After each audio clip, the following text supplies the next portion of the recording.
BioDNA huwa l-ewwel laboratorju f'pajjiżna akkreditat biex jagħmel testijiet forensiċi u janalizza d-DNA.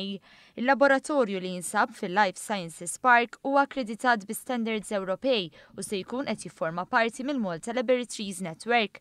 Waqt l-inawgurazzjoni tal-laboratorju tad-DNA li saret mill-Prim Ministru Joseph Muscat, id-direttur ta' BioDNA Marisa Kassar spjegat x'se jiġi analizzat f'dan il-laboratorju. Hawnhekk l-iktar li jiffokaw fuq id-DNA forensiku fejn jintuża d-DNA biex jiġi solving of a crime.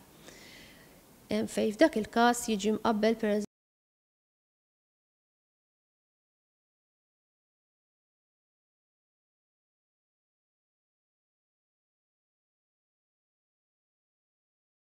DNA jista' jintuża l-ħafna iktar testijiet, pereżempju testijiet kliniċi fejn jiġi determinat tru id-DNA jekk persuna hux marida ċertu mart jew le. Il-laboratorju ta' DNA se jġib miegħu diversi vantaġġi, ħeffa u frankar ta' flus għall-Gvern, il-Pulizija u l-Qrati. Fil-fatt qabel ma nħoloq dan il-laboratorju, il-Gvern kien jew jibgħat għall-analiżi ta' kampjuni ta' DNA għand il-privat fiċ-ċentru tal-inkubazzjoni fejn ma setgħux jinżammu għal tul ta' żmien jew inkella jibgħathom barra minn Malta. Din il-proċedura spiss kienet tispiċċa tiswa eluf kbar ta' euro u kienet wassal ukoll għal iktar dewmien fil-qrati.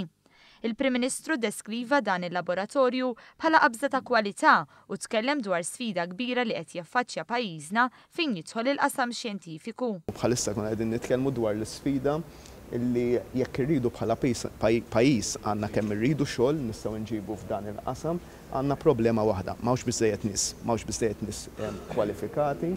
Kienu qed jikellmuna nies mill-qasam tal-farmaceutika illi bdew kors speċifiku fl-imkien mal-MCAS, jekk nsejjer żball, imma hemm biss 7 persuni li ħajidħlu għal dan il-kors u 3 snin oħra ħajgradwaw 7 persuni li għandhom bżonn kumpanija waħda.